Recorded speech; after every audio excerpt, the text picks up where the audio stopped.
Bismillahirrahmanirrahim. Elhamdulillah, wassalatu wassalamu ala rasulillahi wa ba'd. Në emrin të Allahut, mëshiruesit, mëshirbërësit. Paqja dhe mëshira e Allahut qoftë mbi të dërguarin të dashurin ton Muhammed alayhi salatu wassalam. Të nderuar shikues, kudo që jeni dhe na ndiqni, ju përshëndes nga shpirti dhe zemra me përshëndetjen islame. Assalamu alaikum wa rahmatullahi wa barakatuh. Paqja dhe mëshira e Allahut qoftë mbi ju. Në pika të shkurtra, pa ju marrë shumë kohë, desha ta rikujtoj veten edhe juve për një dukuri e cila çdo ditë po merr për masa të gjëra dhe të mëdha, çka ne po mendojmë që është e thjeshtë, por te Allahu është e madhe. E ajo cila është, ajo është veshja e grave me veshje të burrave. Për këtë çështje neve po na duket se është e thjeshtë, por ndëgjoni disa hadithe, për cilët është temë shumë e gjatë edhe ka shumë hadithe, mirë po ne kemi shkëputën në pikat e shkurtra vetëm disa prej tyre.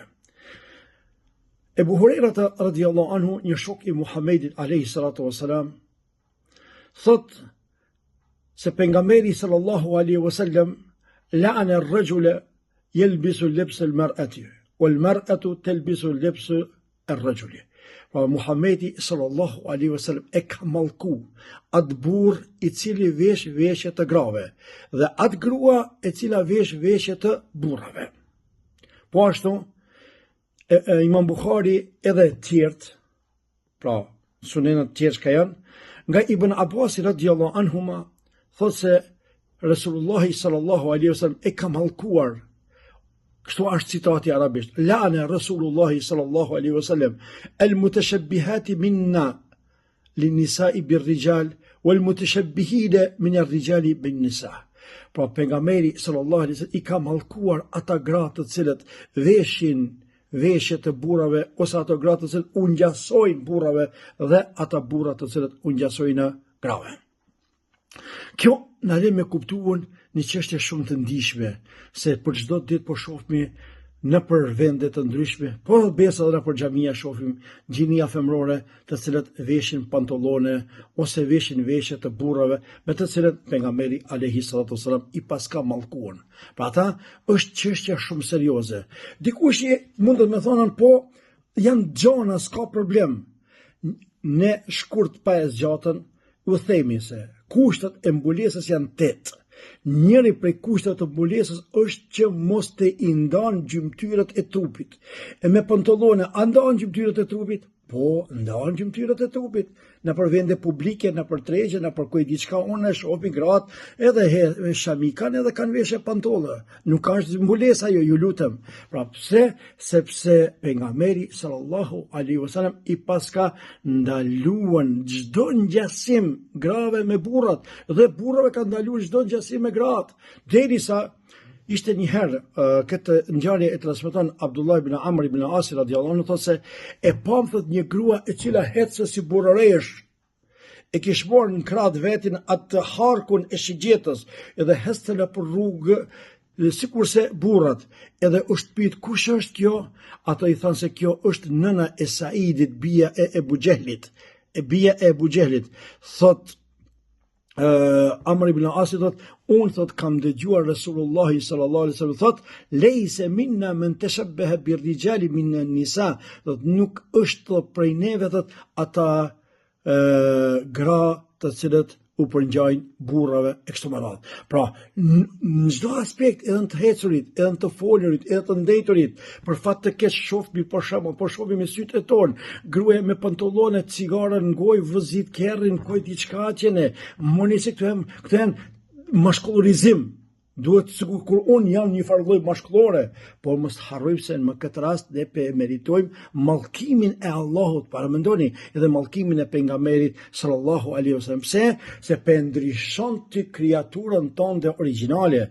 Allahut ka kriju femër, Allahut ka kriju të butë, Allahut ka kriju të urtë, Allahut ka dhënë misionin tonë më të madh se sa ti çka po të më po. Pse po e ndryshon ti kriaturën tonë? Sepse çdo ndryshim nga origjinali jot, qoftë ti si burr me u bë grua ose qoftë i gruajt që do të më bë burr, ti faktikisht po hinën ajetin kuranor ku Allahu azza wa jalla ka përshkruajtur qëllimin e shejtanit. Është ajeti i gjatë, por ne kam shkëputur vetëm një pjesë ku këtë ajet e keni në surën Nisa ajetin 119 ku shejtani i thotë se Allah i ka thonë wala amurannahum falyughayyirunna khalqa Allah, do t'i urdhëroj thotë unë aty që më ndryshu kriaturën e Allahut.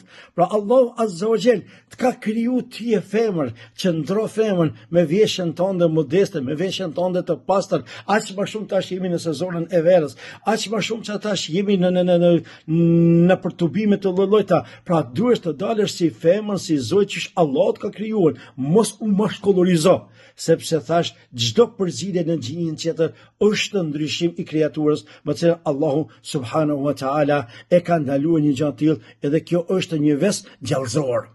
Saqë pejgamberi sallallahu alaihi wasallam i ka urdhëruar thot ato gratë të cilat mashkullorizohen, bojnë gjesta të mashkujve, po hecin sikur mashkull, veshën sikur mashkull, pinë cigare sikur mashkull, po i di çka thot, përzini thot pe shtëpive të veta, se këto gratë janë të mallkuara. Ebu Bekri radiallahu anhu i ka nxjerr prej vendit ato burra të cilët janë femërizuar. Ka prej disa mashkujve, se burra ato mashkuj, cilët femërizohen, hecin si femra, lakohen, po zdredhen ku i di çka. Ebu Bekri ka përzon ka thënë hase ju se s'keni tipare të burrave. Po ashtu edhe Omeri radiallahu anhu. Pra këtë në fund pa e tepruar shumë, sidomos te çështja e veshjes, o ju gjinia femërore, o ju besimtare, o ju robreshat e Allahut, o ju të cilët Allahut po i bani sejdë, o ju gratë të cilët e adhuroni Allahut, o ju të cilët falni namaz, o ju të cilët agjironi, pra mos e mbani mallkimin e Allahut ndaj juve për një çështje shumë të thjeshtë. Keni kujdes, Allahu ju ka zbukuruar me veshjen e juaj të pastër, Allahu ju ka ngritur ju shumë lart, mos e ulni veten në fund me ranën mallkimin e Allahut dhe pejgamberit sallallahu alaihi wasallam. Allahu ju nderoft, Allahu ju shpërbleft, Allahu nga e keqja na largoft, Allahu me tyra na afroft, nga zjarmi i xhenemit na largoft, gjithve me xhennetul firdaus na gradoft. Amin, amin, amin. Walhamdulillahi rabbil alamin.